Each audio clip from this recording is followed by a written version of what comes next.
Isang pinagpalang araw po mga kapatid, Pastor Daniel Marva mula po dito sa AWCF Headquarters. Oras na po para tayo mag-aral ng salita ng Diyos. Inaanyayahan ko po na ang bawat isa ay tumayo. Hawakan po natin ang ating mga Biblia. At ilang sandali po lamang ay babikasin na natin ang ating panata tuwing tayo'y nag-aaral ng salita ng Diyos. Ang lahat po ng handa ay magsabing Amen. Ang lahat ng handa ay magsabing Praise the Lord. Kung handa na po ang lahat, sabay-sabay. Ito ang salita ng Diyos. Lahat ng nakasaad dito ay totoo. Mababago nito ang buhay ko. Handa ako, bukas ang puso ko, hindi na ako babalik sa dating ako. Sa pangalan ni Jesus, ang lahat ay magsabing amen. Makakabalik po kayo sa inyong mga kinaupuan mga kapatid. Tunay tayong pinagpala ng ating dakilang Diyos sa mga nakalipas na araw mga kapatid habang aming patuloy na inaantabayanan ang mga kaganapan dyan sa ating chapel. Tunay na napupuno po ng kagalakan ng aking puso na makita kung paano pinag-iingatan at pinangangalagaan ng ating mga kapatid yung ating mga naiwan.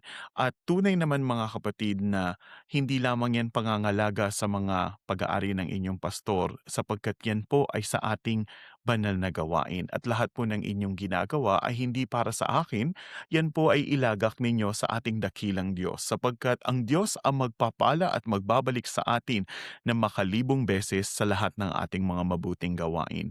At kung ang ilan naman sa inyo ay hindi makabahagi sa panahon na ito sapagkat kayo dumadaan sa panahon ng karamdaman at sa pagbabago ng panahon, yan naman po ay ating nauunawaan mga kapatid. Patuloy lamang po kaming mananalangin para sa inyo at kung mayroon po kayong mga ilang dalangin ay maaari din naman po kayong magpadala ng mensahe at yan po ay isasama po namin sa ating araw-araw na pananalangin mula po sa aming kinalalagyan. Tunay ang mabait ang Diyos mga kapatid, bago po tayo dumako sa pag-aaral ng salita ng Diyos ay nais ko lamang pong magbahagi ng isang patotoo. Nito pong Lunes mga kapatid ay lumabas na ang isa pong aklat na aking naisulat noong taong 2024. Lingid po sa kaalaman ng marami sa inyo ay ako po'y sumulat ng isang libro bilang pamamaraan upang mapaglabanan ang kalungkutan na ating naramdaman sa lahat ng mga kaganapan na nangyari ng taon na yan. Yan po ang taon kung kailan ang aking mahal na ama ay kinuha ng ating dakilang Diyos.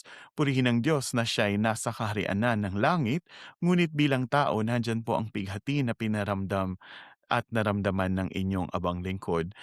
Yan din po ang taon mga kapatid na nagsimula po ang ating banal na gawain at sa hindi inaasahang pagkakataon mga kapatid ay dumanas po ng kabi-kabilang mga pagsubok ang aming pamilya sa bawat araw na lumipas dahil na rin mga kapatid sa kabigatan ng pasanin na iniatang sa ating balikat. Ipinagpapasalamat ko sa dakilang Diyos mga kapatid dahil sa librong ito na aking sinulat ay hindi lamang tumutok sa aking sariling sakit o sa aking sariling pighati, bagkus naisulat ko rin at nailimbag ko rin mga kapatid ang ilan sa mga pighati ng ilan sa mga kaibigan na aking matagal nang nakakausap. Kaya po inaanyayahan ko kayo kung nais ninyong mabasa ang libro na isinulat ng inyong pastor. Maaring hindi kayo single, ngunit ito po ay magbibigay sa inyo ng panibagong pangunawa ng isang bagong perspective when it comes to the Word of God. So, if you know somebody who might benefit, you can order the book. You can request the book through the link awcf.org/unfinished. Or maaari din naman po kayong maghintay sa aming pagbalik. Mag-uuwi po ako ng ilan sa mga printed copies at yan po ay ating ipagbibili dyan sa ating bansa para po dun sa mga nagnanais at pagpapalain kung sila po ay babasa nitong basahin na ito. Tunay na mabait ang Diyos sa atin mga kapatid sapagkat ang ating tatalakayin sa araw na ito ay mayroong kinalaman doon sa aking mga nabanggit kanina kung kailan nakapagsulat po ako ng libro sa panahon na ako'y dumadanas ng matinding pagsubok. Hindi ko po alam na libro ang magiging kalalabasan at pagiging isang may akda ang kalalabasan ng lahat ng ating mga pinagdaanan, na dumaan din po tayo diyan sa pagsubok na yan sa panahon kung saan hindi ko inaasahan na yan ang magiging daan ng Diyos upang ako po ay maging isang pastor. Kaya po ang pamagat ng ating pag-aaralan sa araw na ito ay when goodness does not feel good.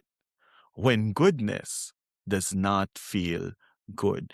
Mayroong mga pagkakataon mga kapatid kung kailan ang kabutihan ng Diyos sa ating pakiramdam ay para bagang hindi kabutihan. Buksan po natin ang ating mga Biblia at tayo po magbabasa mula sa salita ng Diyos. Babasahin ko po ito sa Ingles at sa ilang sandali po lamang ay pahihintulutan ko po ang isa sa inyo na basahin ito ng malakas sa Tagalog. Marahil ang pinakamaganda pong gawin ay hinto pansamantala ang recording na ito o ang video na ito habang binabasa po sa Tagalog at ituloy na lamang po ang pagpe-play matapos pong mabasa ng ating kapatid na magbabasa sa Tagalog. Ang ating pong talata sa araw na ito ay mula sa aklat ng Ruth. Ruth chapter 1 verses 19 up to 21. That is Ruth chapter 1 verses 19 up to 21. In English, so they too went until they came to Bethlehem.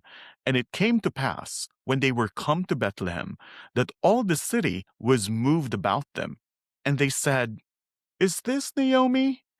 And she said unto them, Call me not Naomi, call me Mara, for the Almighty hath dealt very bitterly with me. I went out full, and the Lord hath brought me home again empty. Why then call ye me Naomi, seeing the Lord hath testified against me, and the Almighty hath afflicted me? Yan po ay mula sa aklat ng Ruth, Kapitulo 1, versikulo 19 hanggang 21. Kindly pakibasa po sa Tagalog.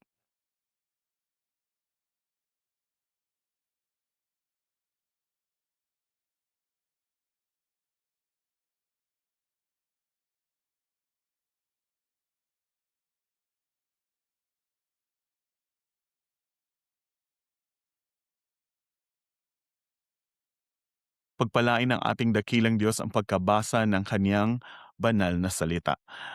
Isa po ito sa mga nakalilito at pinakamahirap na haraping katotohanan ng ating pananampalataya. Kung paano mo paniniwalaan na ang Diyos ay mabuti kung ang iyong buhay at ang iyong damdamin nakararamdam ng kapaitan. Sapagkat minsan, ang kabutihan ng Diyos ay dumadating sa ating buhay na hindi mukhang isang pagpapala. Minsan, dumadating ang kabutihan ng Diyos na nakamaskara bilang kawalan, bilang katagalan, bilang kalituhan. At ang panganib, mga kapatid, kapag masyadong matindi ang sakit, ang pighati, ang pait, maraming mga tao na babago ang kanilang pagkakilala sa Diyos dahil sa pagdurusang kanilang dinadanas.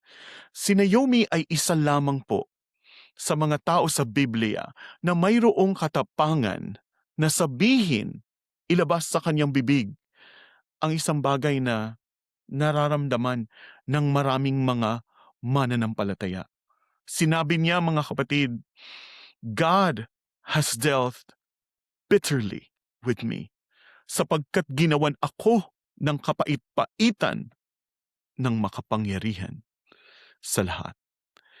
At yan pong kanyang pagpapakatotoo, yan po ang nagbibigay kapangyarihan dito sa kanyang storya. Si Naomi, mga kapatid, lumisan sa Bethlehem na puno. Yan ang kanyang sinabi, mga kapatid, sa verse 21. Sabi niya doon, mga kapatid, ako'y umalis na puno at ako'y inuwi ng Panginoon na walang dala. Nung siya'y lumisan sa Bethlehem, siya'y puno. Kasama niya ang kanyang asawa, kasama niya ang kanyang 2 anak. Mayroon siyang malinaw na hinaharap. Mayroon siyang seguridad sa kanyang buhay. At sa isang iglap, ang lahat ng ito ay gumuho. Ang kanyang asawa ay namatay, ang kanyang mga anak ay namatay din, at ang kanyang hinaharap para bang naglaho. At ngayon siya'y naglalakad pabalik sa Bethlehem na hindi kasagutan ang daladala, kung hindi kapighatian.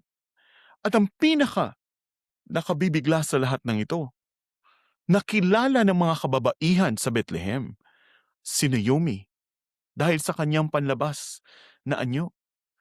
Ngunit si Naomi, hindi na niya nakikilala ang kanyang sarili. Sabi niya, "Do not call me Naomi anymore. Huwag na ninyo akong tawaging Naomi." Yan po ang sinabi niya sa kapighatian na kanyang inabot nung siya'y binati ng kanyang mga kakilala sa Bethlehem. Alam niyo po ba na ang ibig sabihin ng Naomi ay matamis? Kabaliktaran ng Mara na ang ibig sabihin ay mapait. Alam ko ang aking pangalan, ngunit binago ako ng buhay. Binago ako ng aking mga karanasan.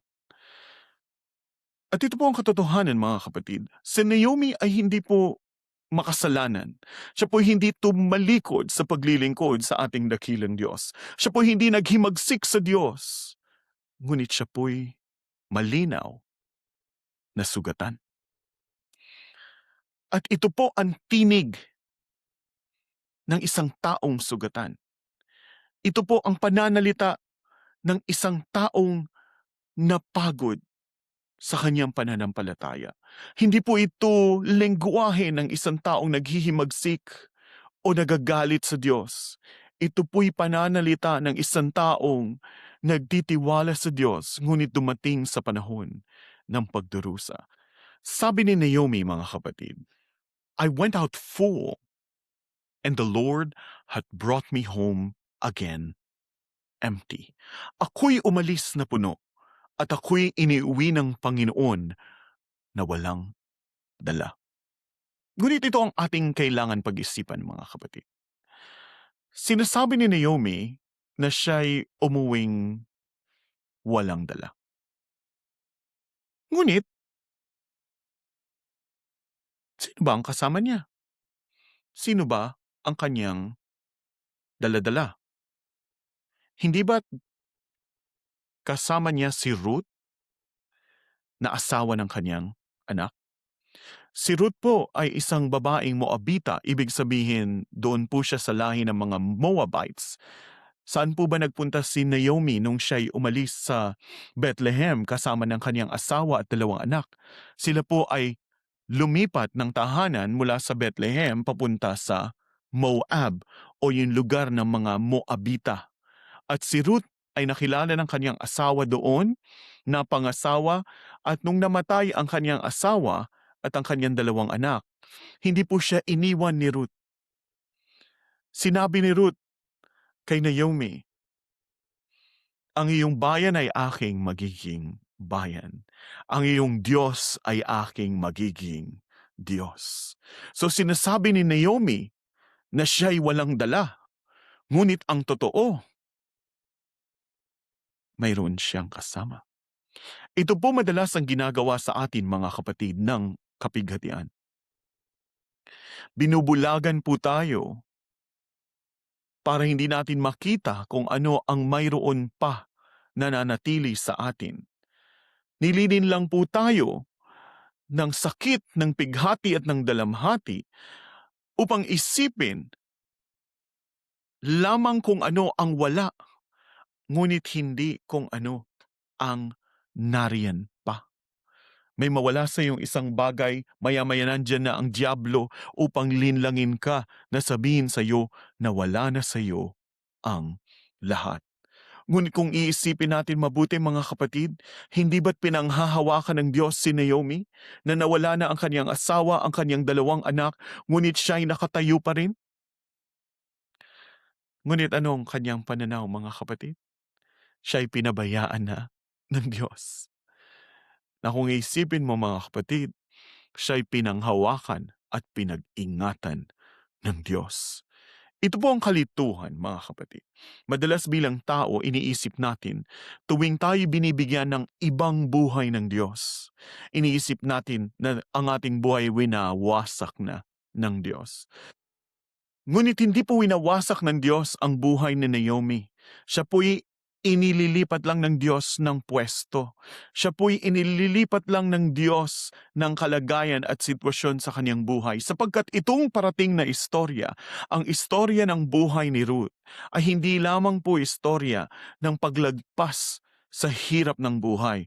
Ito po ay istorya ng tagumpay sapagkat si Ruth ay isa po sa magiging ninuno ng ating Panginoong Hesus. Una, siya po yung magiging lola sa tuhod ni Haring David at sa kalaunan, yang lahi na yan ang pagmumulan ng tagapagligtas.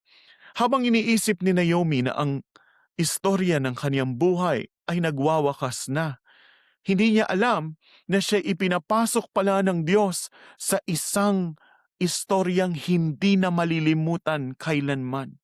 Sapagkat kung iisipin ninyo mga kapatid, kung nanatili lamang si Naomi doon sa Moab, kung naghiwalay sila ni Ruth mga kapatid, kung hindi namatay ang kanyang asawa at mga anak, papaano mapupunta ang istorya ni Naomi sa istorya ng ninuno ng tagapagligtas? Ang Diyos ang naghahabi ng istorya para sa bawat buhay ng mananampalataya sa Kanya. Ngunit kailangan natin tanggapin mga kapatid, na ang kapaitang nararamdaman ni Naomi ay hindi po nag-uugat sa kanyang pagiging makasalanan. Ito po'y nagmumula sa kalituhan.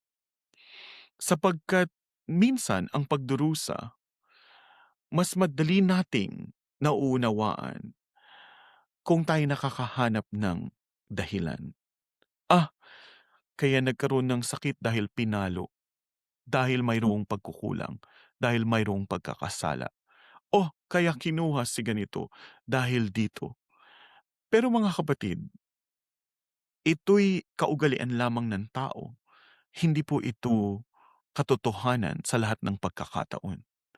Bilang mga anak ng Diyos, kadalasan mga kapatid, kapag tayo dumaranas ng pagsubok, karamdaman, kahirapan, nagsisimulang umandar ang ating isipan, naghahanap tayo ng paliwanag.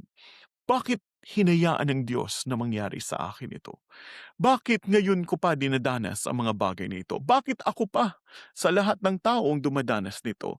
Bakit sa kabila ng aking pagsunod, paglilingkod, pagpapagamit sa Diyos, ako ang dumadanas nito? At itong panganib, mga kapatid, kapag hindi nangungusap sa atin ng Diyos, ang mga tao nagsisimulang gumawa ng mga konklusyon, mga kapatid. Ano ang konklusyon ni Naomi? God is against me. Sabi niya, mga kapatid, nagpatotoo laban sa akin ang Panginoon. That was her conclusion. Hindi po yan ang totoo. Dahil kahit kailan sa buong Biblia, hindi mo mababasa na sinabing inabandona ng Diyos si Naomi o pinabayaan ng Diyos si Naomi. Sa makatuwid, sa parehong kapitulo kung saan tinawag ni Naomi ang kanyang pangalan ay Mara, kapaitan. Dito din nagsisimula mga kapatid ang istorya ng pagtubos sa kanyang buhay. Si Ruth ang patunay mga kapatid na bagamat ang langit ay hindi nangungusap, kumikilos pa rin ang Diyos. At minsan, ang kabutihan ng Diyos ay dyan po nakatago sa mga taong ating kakilala, sa mga taong ginagamit ng Diyos sa ating buhay. Kaya nga sabi nung awitin, count thy blessings, name them one by one.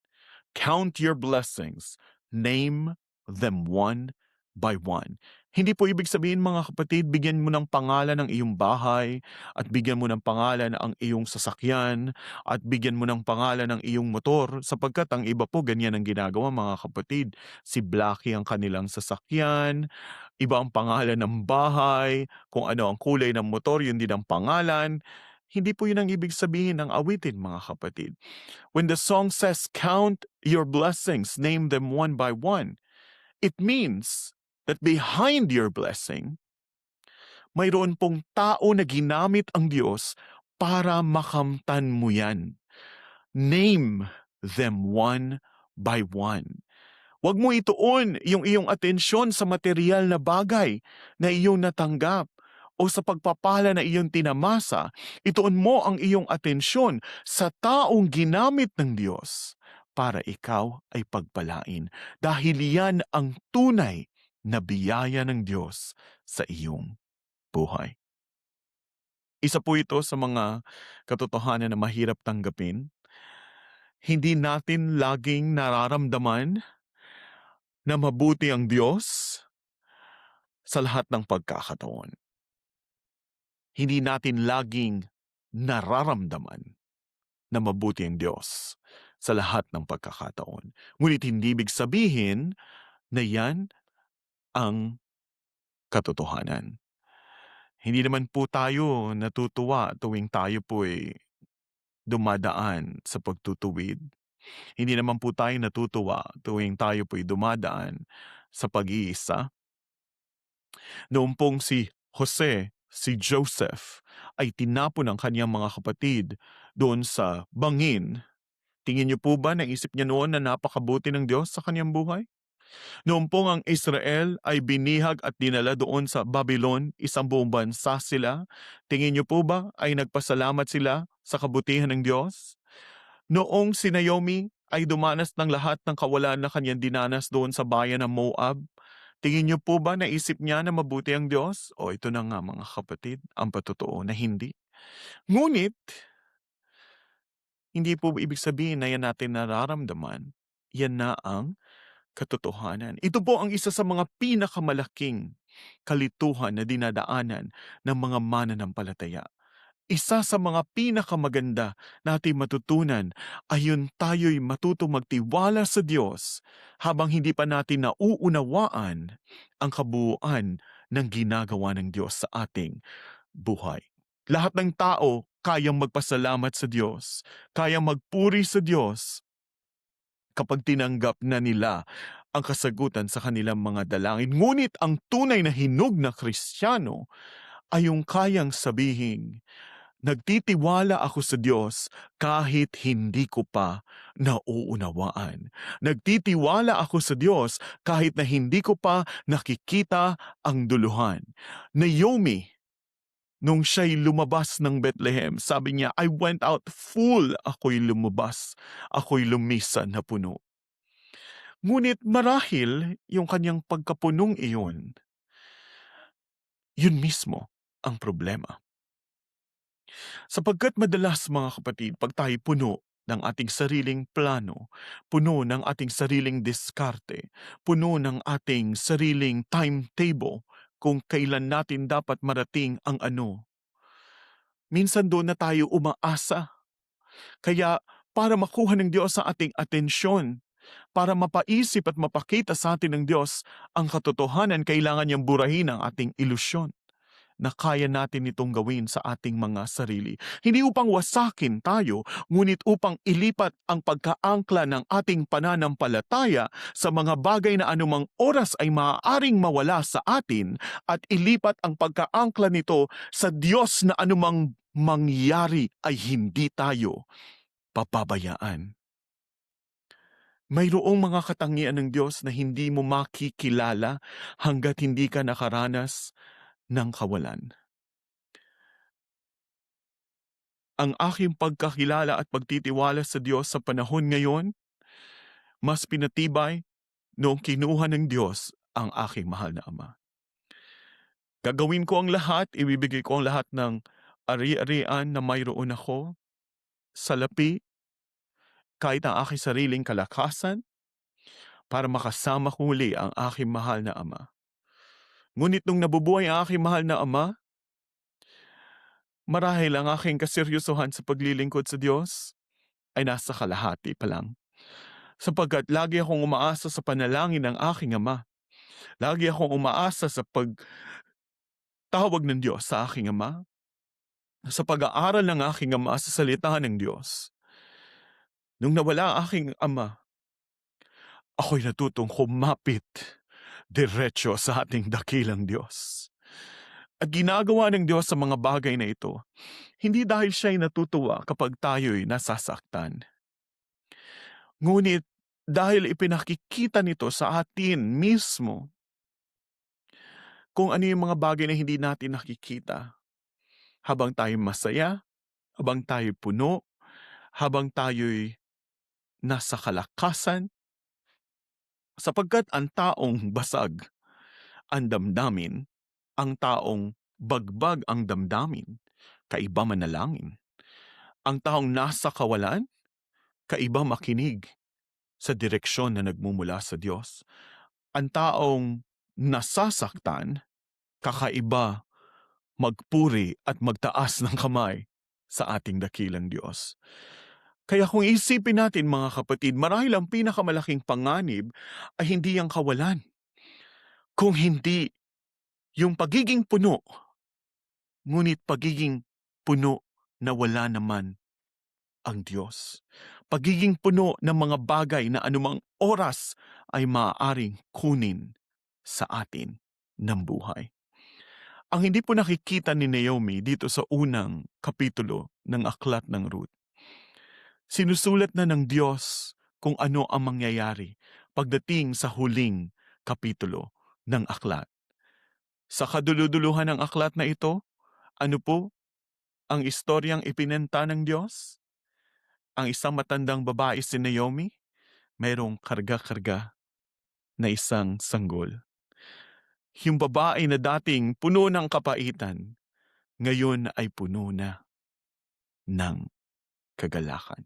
Yung dati nagluluksa, ngayon ay kabilang sa mahabang istorya, mahabang linya ng mga taong pinili at ginamit ng Diyos upang maisilang sa sanlibutan ang kanyang tagapagligtas. So nakita ninyo mga kapatid, ito ang pinakamalaking panganib pag tayo gumagawa agad ng mga konklusyon. Sapagkat hindi mo maaaring ilarawan kung sino ba talaga ang Diyos at ano ba talaga ang ginagawa ng Diyos habang ikay dumadaan pa doon sa proseso. Madalas tinatawag natin ang ating buhay na mapait, mara, ngunit sinusulat pa pala ng Diyos ang istorya ni Naomi, matamis. Huwag mong palitan ang iyong pangalan dahil lamang sa isang pansamantalang sitwasyon. Sa aklat ng ating dakilang Diyos, sa aklat ng Ruth, kahit minsan, hindi po sinaway ng Diyos si Naomi dahil sa kanyang pagiging tapat. Napakahalaga po niyan mga kapatid, sapagkat hindi ho natatakot ang Diyos sa mga panalangin ng taong bagbag ang puso.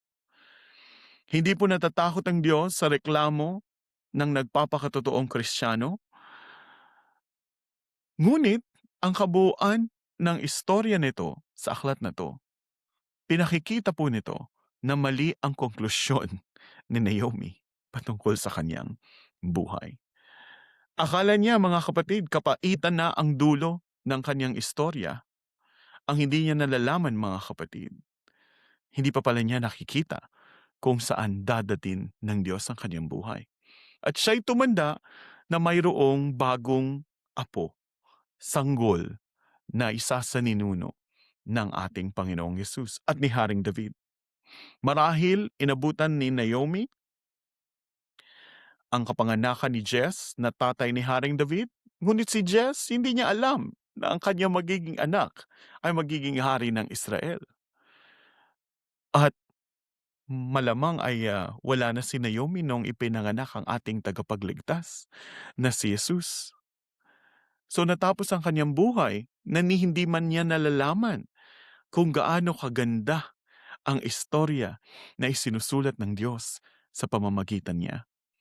Marahil ito ang mensahe ng Diyos para sa inyo sa araw na ito.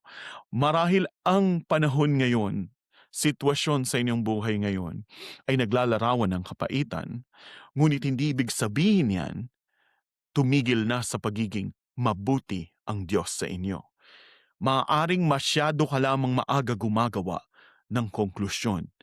Kung ang kapitulo na ito sa iyong buhay, sa iyong aklat, ay mapait, kung ang panahon na ito ay nakalilito, kung totoong-totoong nararamdaman mo ang kawalan, karamdaman, kahirapan sa iyong buhay, marahil tahimik ang langit, ngunit hindi ibig sabihin ay hindi na kumikilos ang Diyos. Isang araw babalikan mo ang sitwasyon na ito na tinawag mong ika'y walang-wala. At makikita mo na sa parehong panahon kung kailan akala mong ika'y walang-wala, sinimulan na pala ng Diyos sa parehong panahong ito ang istorya ng iyong tunay na katubusan. Kung ikaw ay nasa panahon ngayon kung kailan hindi mo makita ang kabutihan ng Diyos, ang awitin ating aawitin ay para sa iyo. Sapagkat hindi naghahanap ang Diyos ng mga perpektong tao. Hindi naghahanap ang Diyos ng taong may sagot na. Ang hinahanap ng Diyos ay yung mga nangapapagod at naghahanap ng kapahingahan sa Kanya. Ang hinahanap ng Diyos ay yung mga taong kahit nasa kalagitnaan ng kalituhan ay magtitiwala pa rin sa Kanya. Lumapit ka ng may katapatan, lumapit ka ng may pagpapakatotoo sa Diyos. Kahit walang katiyakan, kahit nasa kalituhan, lumapit ka. Wag na wag ka lang tatalikod, sapagkat isinusulat pa ng Diyos ang iyong istorya.